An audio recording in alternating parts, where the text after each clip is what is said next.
Naquele tempo, Jesus disse a seus discípulos: naqueles dias, depois da grande tribulação, o sol vai se escurecer e a lua não brilhará mais. As estrelas começarão a cair do céu e as forças do céu serão abaladas. Então vereis o Filho do Homem vindo nas nuvens com grande poder e glória. Ele enviará os anjos aos 4 cantos da terra e reunirá os eleitos de Deus de uma extremidade à outra da terra. Aprendei, pois, da figueira esta parábola. Quando os seus ramos ficam verdes e as folhas começam a brotar, sabeis que o verão está perto. Assim também, quando virdes acontecer essas coisas, ficais sabendo que o Filho do Homem está próximo, às portas. Em verdade vos digo, esta geração não passará até que tudo isto aconteça. O céu e a terra passarão, mas as minhas palavras não passarão. Quanto àquele dia e hora, ninguém sabe, nem os anjos do céu, nem o Filho, mas somente o Pai. Palavra da salvação. Glória a vós, Senhor. Aleluia, aleluia, aleluia,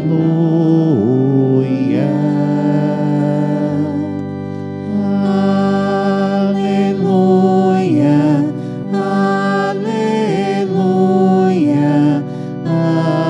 aleluia.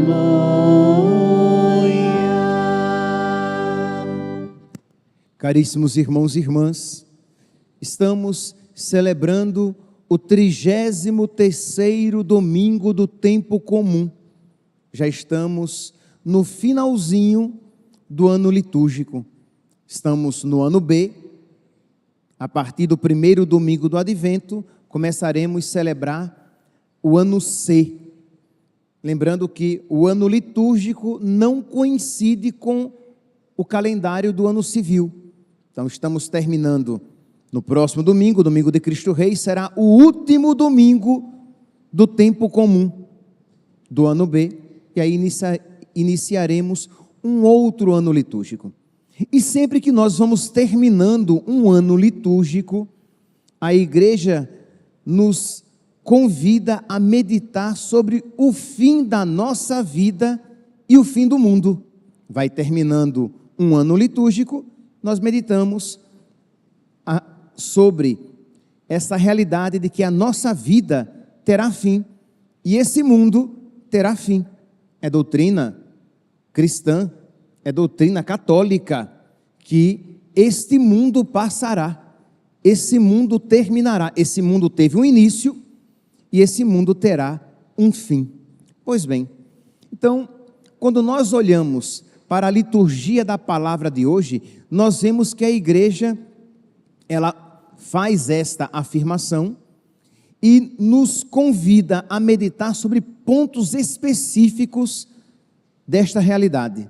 Isto é, o que é que vai acontecer quando tudo estiver prestes a acabar? Nós veremos daqui a pouco também, né, que somos convidados a fazer uma aplicação pessoal. Mas, primeiramente, o que é que vai acontecer? Ora, quando nós pegamos a primeira leitura de hoje, que a igreja escolheu para o 33º domingo do tempo comum.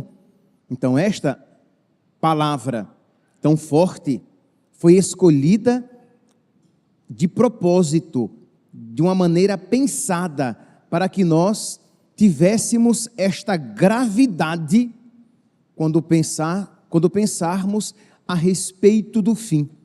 Pois bem, quando nós pegamos a primeira leitura e o Evangelho, que se completam, que estão em total consonância, concordância, quando nós pegamos essas duas leituras, nós vemos que a igreja nos ensina, baseada na palavra de Deus, de que será um período, o período que antecederá a vinda de nosso Senhor, é um período de grande tribulação, que o fim do mundo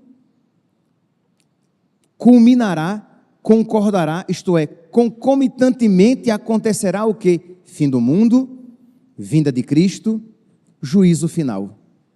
Quando o mundo estiver no seu fim, Jesus Cristo se aproxima, a sua segunda vinda se aproxima, Jesus virá, é doutrina cristã católica, Jesus virá gloriosamente e virá para julgar o céu e a terra, como nós rezamos no nosso credo, como nós rezaremos logo depois da homilia.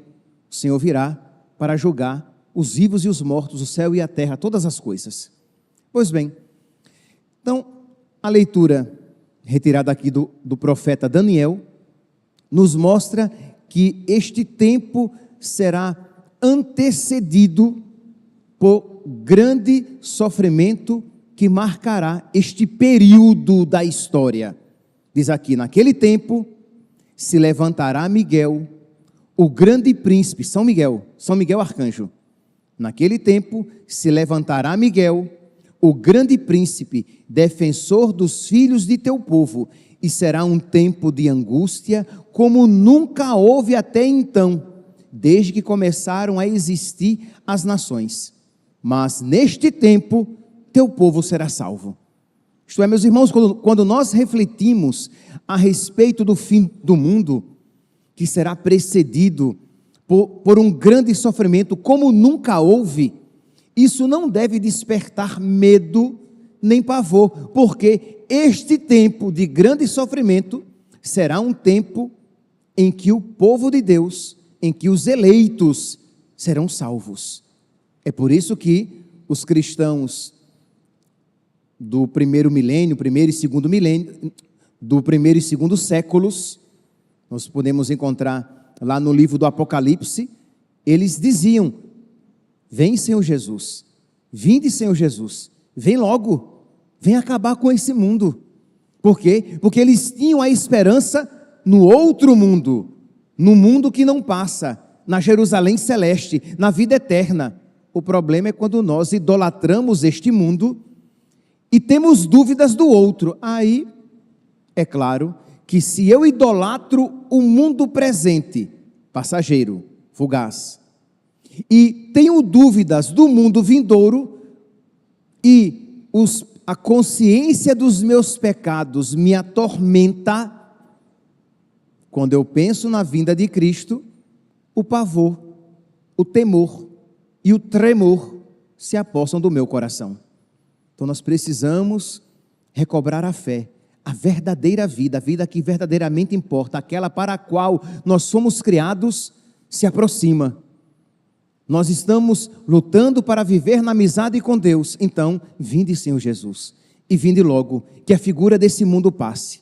Pois bem, no evangelho de hoje, retirado de São Marcos, capítulo 13, aqui está a partir do versículo 24, mas se nós pegarmos alguns versículos antes, a partir do versículo 29, do versículo 19, nós veremos: porque naqueles dias haverá tribulações tais, como não as houve desde o princípio do mundo que Deus criou, e nem haverá jamais, se o Senhor não as abreviasse, aqueles dias, se o Senhor não abreviasse aqueles dias, ninguém se salvaria, mas Ele abreviou em atenção aos eleitos que Ele escolheu.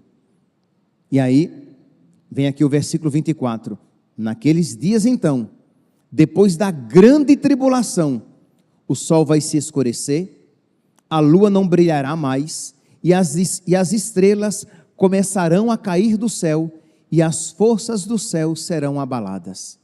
Então, meus irmãos, é ensinamento católico, repito, não para causar pavor, mas para que nós nos preparemos, que a figura deste mundo passará, que Jesus Cristo retornará para julgar os vivos e os mortos, e que a vinda do Senhor será precedida por estes sinais. São vários, segundo as Sagradas Escrituras, são vários os sinais: a conversão dos judeus, a pregação do Evangelho em todo o mundo. As catástrofes climáticas, sísmicas, vendavais, terremotos, maremotos, a Sagrada Escritura fala a respeito disso. Então, a pregação do Evangelho, a conversão dos judeus, o caos na criação, a manifestação do anticristo e a perseguição da igreja. Então, estes são os sinais que de alguma maneira nos acompanham já durante toda a nossa história, mas que por ocasião da vinda de Cristo, estes sinais se tornarão mais evidentes e mais clamorosos. No Catecismo da Igreja Católica, para que vocês não digam que eu estou fazendo uma interpretação pessoal das Sagradas Escrituras, no Catecismo da Igreja Católica, no número 675, o Catecismo fala de dois destes pontos, da manifestação do anticristo e da perseguição dos cristãos, que promoverá uma grande apostasia, isto é, muitos cristãos que abandonarão a fé. Lembrando, meus santos, que não necessariamente os cristãos que abandonarão a fé sairão dos bancos das igrejas. Às vezes, permanecem sentados nos bancos da igreja, mas abandonaram a fé verdadeira, a fé, aquela fé na qual cremos há mais de 2000 anos. Então, tenhamos cuidado como é que nós iremos interpretar estas afirmações, porque infelizmente, e repito, infelizmente, o abandono da igreja não se dá apenas naqueles que saem da igreja e nunca mais para ela retornam e nunca mais voltam a participar das santas missas e a receber os sacramentos. Às vezes, e esta é a pior apostasia, isto é, esta é a pior infidelidade, quando a pessoa permanece na igreja com o corpo, mas não mais com a alma. Quando ela permanece na aparência, mas não mais com fé. Ela não crê mais como creem os cristãos católicos, embora esteja presente nos bancos da igreja ou até celebrando a Santa Missa. Então, meus irmãos, precisamos nos questionar, nos perguntar: meu Deus, eu estou crendo como creem os verdadeiros católicos? Eu estou de verdade, Senhor, abraçando toda a fé católica? Ou eu estou abraçando apenas aquilo que me convém? Ou eu estou aceitando apenas aquilo que não me custa? Ou eu estou crendo apenas naquilo em que a minha cabeça e os meus afetos desordenados concordam? Eu tenho a fé católica, ou eu criei uma igreja à minha imagem e semelhança, que eu insisto em chamar católica, mas que de católica ela tem pouca coisa? Então, meus irmãos, nós precisamos ouvir tudo isso e nos questionar, e ter a humildade de, se estivermos no caminho errado, de retornarmos para o Senhor, de fazermos uma boa confissão, de fazermos penitência, de lutar contra o homem e a mulher velhos que habitam em nós, para que de verdade nos convertamos e aceitemos Jesus com tudo aquilo que Ele ensina, e a sua igreja com tudo aquilo que, inspirada pelo Espírito Santo, nos transmite há mais de 2000 anos. Pois bem, então diz aqui o Catecismo, no número 675, antes do advento de Cristo, adventi, chegada. Então aqui, antes da chegada final, da parousia, do retorno de Cristo, antes do advento de Cristo, a igreja deve passar por uma provação final que abalará a fé de muitos crentes. Então esta perseguição, esta tribulação, esta provação fará com que muitos crentes, muitos católicos se sintam tentados até a abandonar a fé, a apostatar, a dizer: está muito difícil ser cristão católico, está muito exigente, eu estou perdendo muita coisa neste mundo para continuar católico. E aí, para não sofrer ou não perder alguma coisa neste mundo, muitos, diz a palavra de Deus, preferirão as coisas do mundo a Cristo.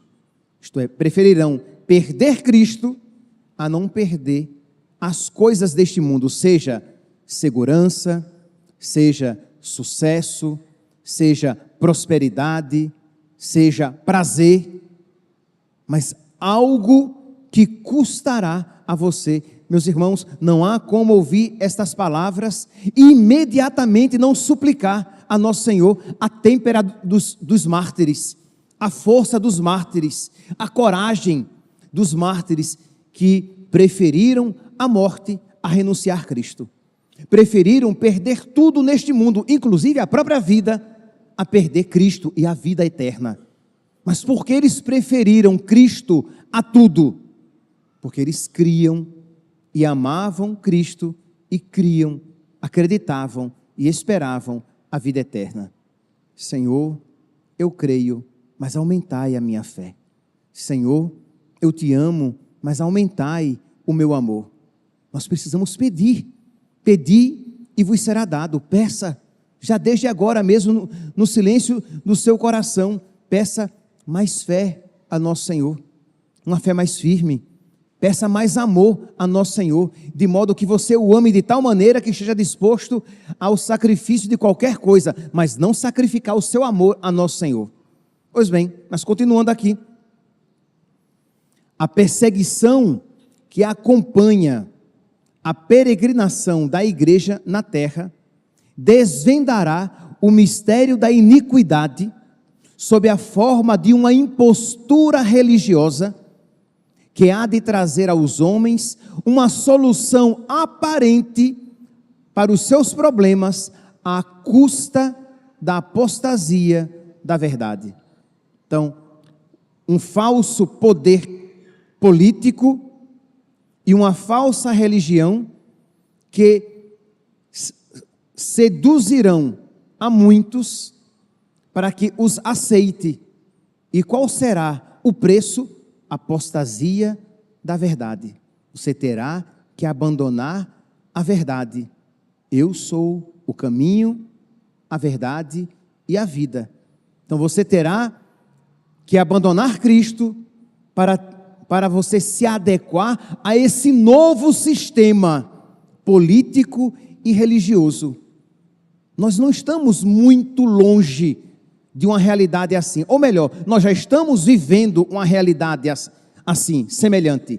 Já estamos no final dos tempos? Não sei, isso nem os anjos sabem, nem Jesus aqui na terra quis saber, somente o Pai.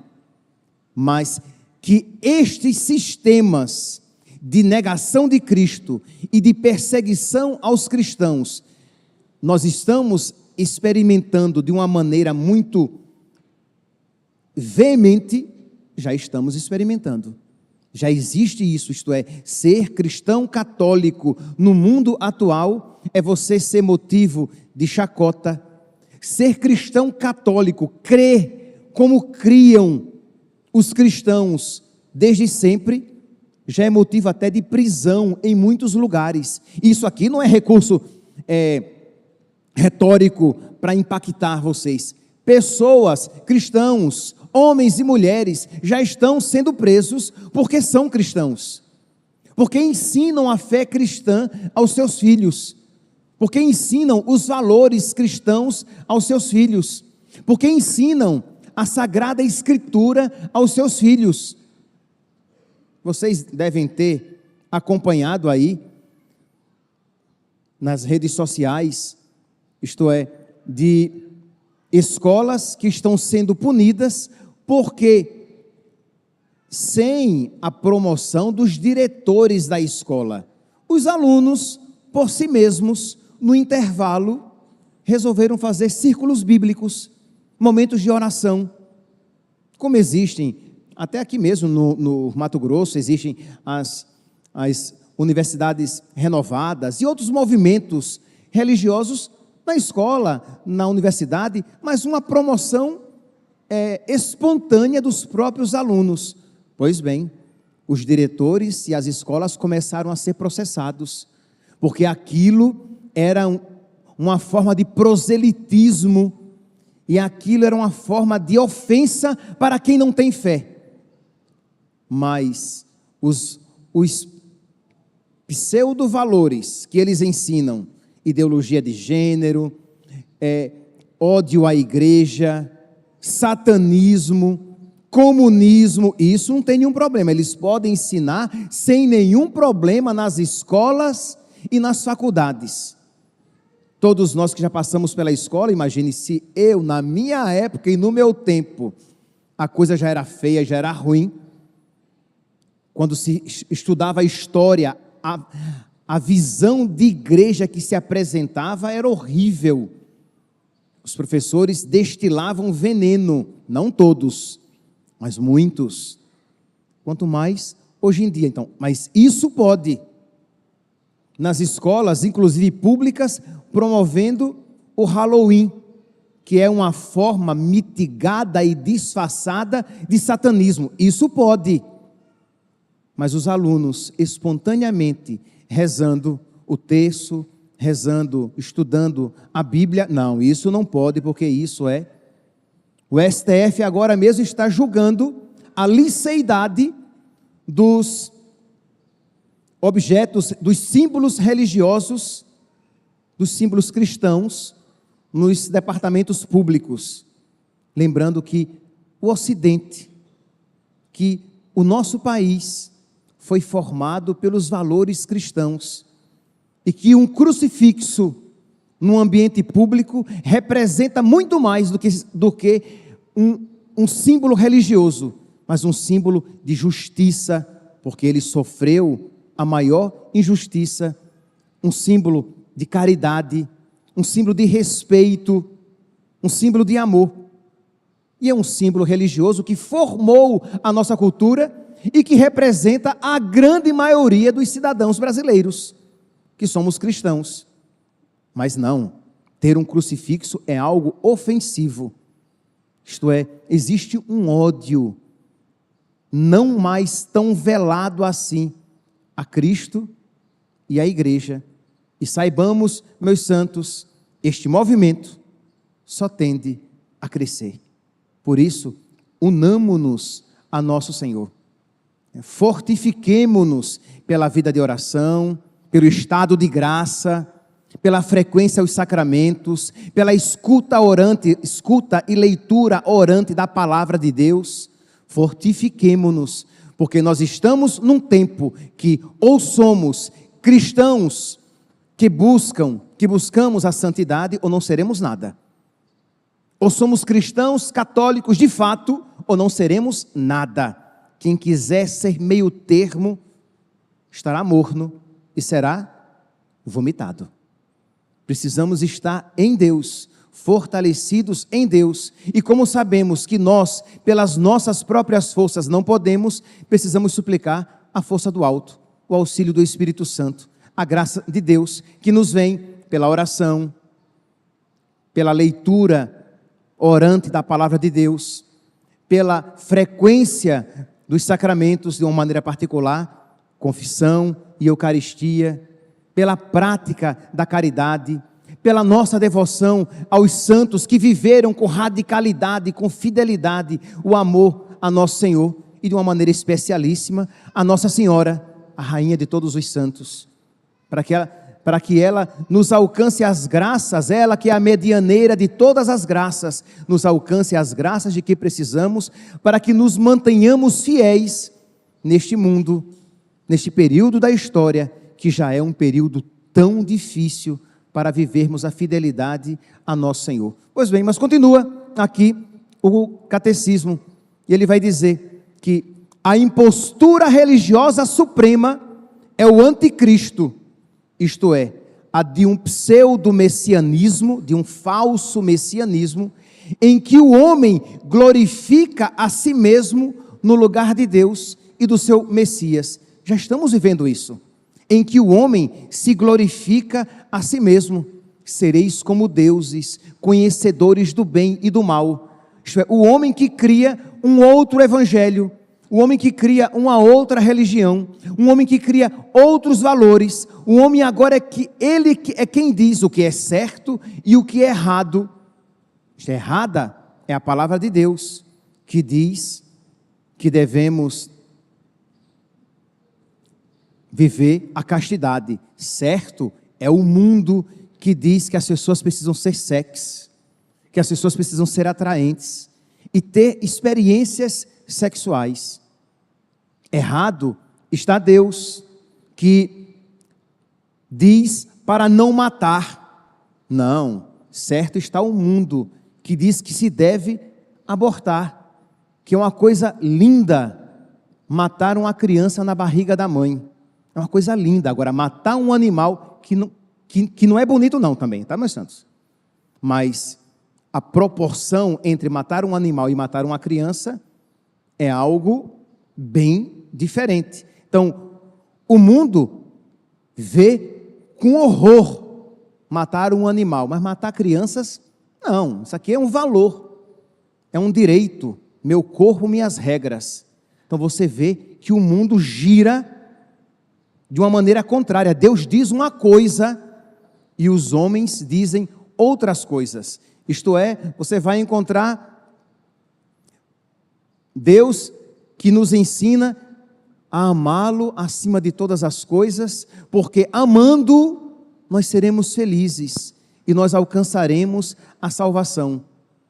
Ora, quem é o Deus verdadeiro? É o Pai de nosso Senhor Jesus Cristo, Pai, Filho e Espírito Santo. O mundo vai dizer, não, que é belo você não saber coisa alguma e você até mesmo pertencer a todas as religiões, que isso é que é belo, que isso é o que é verdadeiramente sábio, que o que importa é que você tenha alguma religião e algum amor no coração, isto é, relativizando Deus Pai, o seu Filho e o Espírito Santo. Percebe, meus santos, que o mundo vai mudando os valores, isto é, Deus Criador, criou o sexo masculino e feminino. Deus criou o homem e a mulher. O mundo diz, não, você é o que você quiser. Ideologia de gênero. Se você quiser ser mulher, você é mulher. Se você quiser ser cachorro, periquito, papagaio, você é. Se você quiser ser planta, você é. Se você tem 50 anos, mas quer ser um bebê, você é. Você é o que você quiser. Você é Deus. Você pode ser o que você quiser. Percebe aqui que é uma mudança. Isto é, nós não precisamos, meus santos, esperar o anticristo, a manifestação final do anticristo, porque infelizmente, já, como diz São João, já existem muitos anticristos aqui na terra. Isto é, posturas inimigas de Deus, posturas contrárias a Deus. E aqui vem, meus santos, a pergunta: de que lado nós nos encontramos? De que lado nós nos encontramos? Encontramos-nos do lado de Cristo, na obediência a Cristo, ou estamos do lado daqueles que se revoltam contra Cristo? Estamos do lado daqueles que se esforçam para se adequar à vontade de Deus e não perder o que verdadeiramente importa, ou estamos do lado daqueles que se revoltam contra Deus e que dizem, Deus diz assim, mas eu acho assim melhor?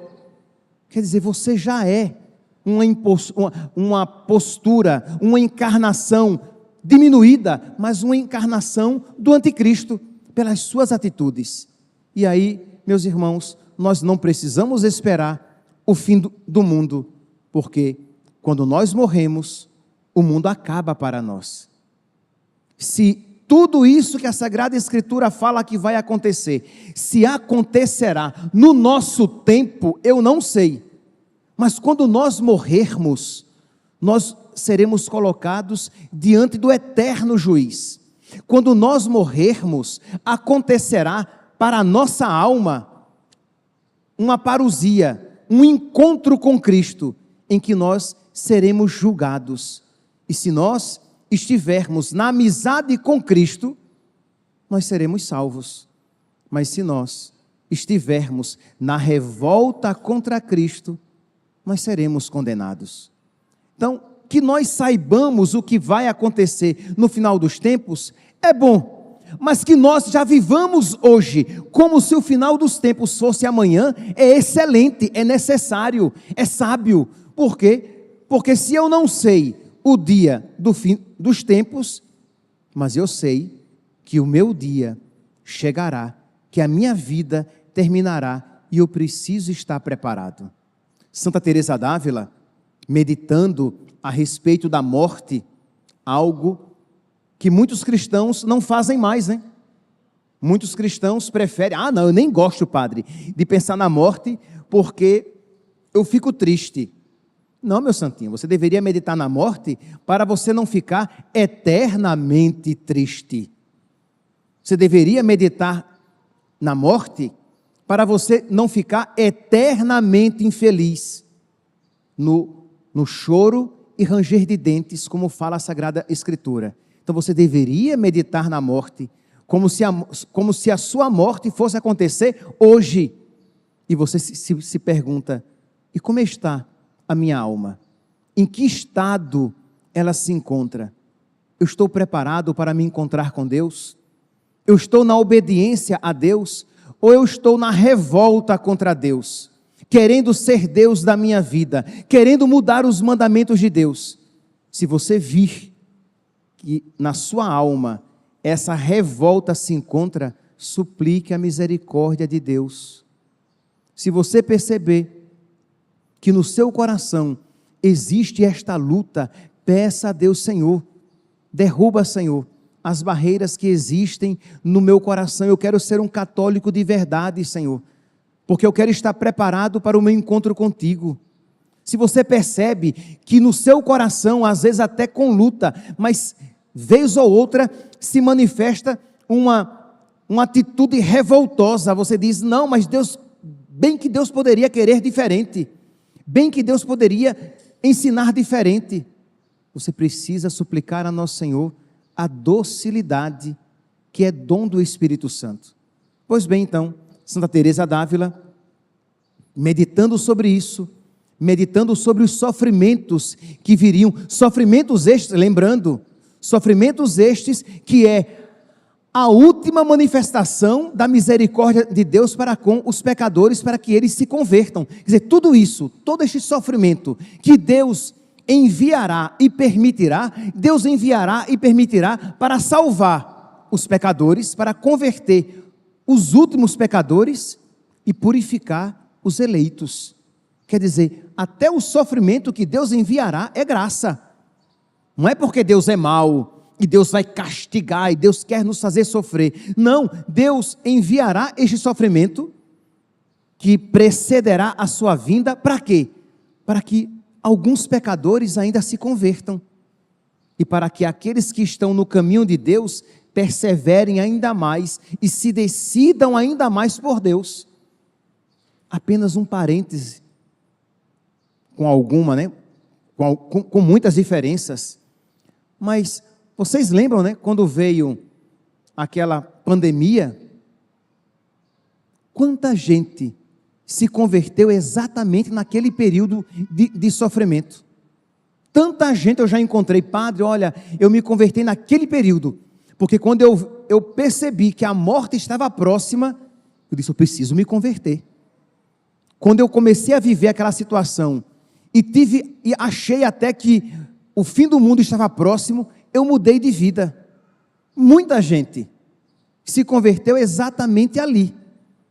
Então, esses sofrimentos que Deus permite, são muitas vezes ocasião para uma conversão, uma mudança de vida. É uma peneira, Então, precisamos pedir a Deus a graça de que até estes sofrimentos sejam ocasião para a nossa conversão, para que nós não nos percamos. Pois bem, então Santa Teresa, meditando sobre isso, ela vai dizer: bem sabeis, meu Senhor. Deixa eu colocar os óculos que eu não vou enxergar direito. Bem sabeis, meu Senhor, que me fazia a mim mais temor ver o vosso divino rosto irado no juízo final do que todas as penas e fúrias do inferno que eu pudesse imaginar. Isto é, eu tenho mais medo do vosso rosto irado no juízo final, se eu estiver em pecado, do que todo o sofrimento que eu vier a experimentar. Porque ela sabe que o que verdadeiramente importa é o céu. Então, se Deus me enviar sofrimentos aqui na terra, não tem problema, desde que eu não perca o céu. Se Deus permitir tribulações, e Ele permitirá, que isso concorra para o meu bem, para eu me decidir ainda mais por Deus. Porque o que eu não quero, diz Santa Teresa d'Ávila, é ver o rosto irado de Jesus no juízo final, dizendo: afastai-vos de mim, eu não vos conheço, ide para o fogo destinado àqueles que são amigos do diabo e não meus amigos. Então continua Santa Teresa: então eu vos suplicava que me valesse a vossa misericórdia em perigo tão angustioso para mim. É interessante, meus santos, uma santa, mas que leva a sério a possibilidade da perda da sua alma. O Papa Bento XVI, ele diz que o homem moderno se acha muito bom para merecer o inferno. Quando você diz assim: você acha que você pode ser condenado? Ah, não, eu não sou um grande pecador assim. Não, eu acho que eu vou para o purgatório pelo menos. Poxa, né? Pelo menos para o purgatório, porque com certeza, né, é hashtag céu. Só existe céu para mim. Santa Teresa d'Ávila aqui dizendo: Senhor, tenha misericórdia de mim, me ajude, eu não quero ver o teu rosto irado contra mim. Então nós precisamos levar a sério a possibilidade da nossa perdição. Só assim nós levaremos a sério a necessidade da nossa conversão para a nossa salvação. Senão, se eu já estou garantido que eu vou para o céu, para que é que eu vou mudar de vida e lutar ainda contra os defeitos que existem em mim? Que aos meus olhos são pequenos, aos meus olhos. Então Santa Teresa d'Ávila, e continua: que sofrimento me pode vir na terra comparado a este? Isto é, comparado ao sofrimento eterno, nenhum sofrimento aqui na terra vale ser comparado. Todas as dores juntas eu quero, meu Deus. Olha aqui, Santa Teresa d'Ávila: todas as dores juntas, todos os sofrimentos do mundo, eu quero, meu Deus, contanto que me livreis da grande aflição. Isto é, eu aceito, Senhor, todos os sofrimentos da terra, contanto que eu vá para o céu. Eu aceito, Senhor, todos os sofrimentos na terra, desde que o Senhor me livre do inferno. Quem aqui está disposto a isso dizer?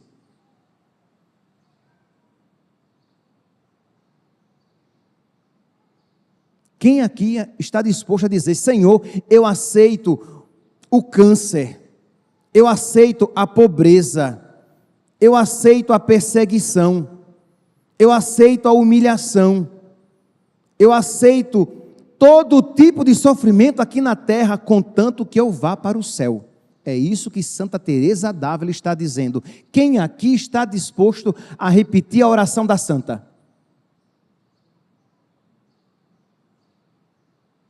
Percebe, meus santos? Senhor, aumentai a minha fé. Todo mundo aqui quer ir para o céu, desde que não custe caro. Todo mundo aqui quer ir para o céu, mas que não seja muito difícil, Senhor. Mas não é esse o espírito, meus santos. Quem não renunciar pai, mãe, irmãos e irmãs por causa de mim, não pode ser meu discípulo. Nós precisamos pedir a Deus que coloque no nosso coração um amor como o dos mártires, que estavam dispostos a perder tudo, mas não perder Deus, a derramar o próprio sangue, mas não perder Deus. É este amor que nos finca, que nos enraiza no caminho da salvação. Todo amor outro nos deixa débeis, frágeis, lânguidos, moles, suscetíveis a cair no pecado e a caminhar para a perdição. E continua, Santa Teresa, já vou terminando, ela diz: não perca eu, Senhor, não perca eu, Senhor da minha alma, tão precioso tesouro, que eu não perca, Senhor, o céu, que eu não perca, Senhor, a salvação. Confesso, eterno Pai, que o tenho guardado mal, isto é, o tesouro do Espírito Santo, as graças que eu recebi no meu batismo, as graças especiais que eu recebi, eu confesso que eu tenho guardado mal. Santa Teresa d'Ávila, dizendo que ela está aquém daquilo que Deus confiou a ela. Eu confesso, Senhor, mas ainda há remédio, Senhor, ainda há remédio enquanto vivemos neste desterro.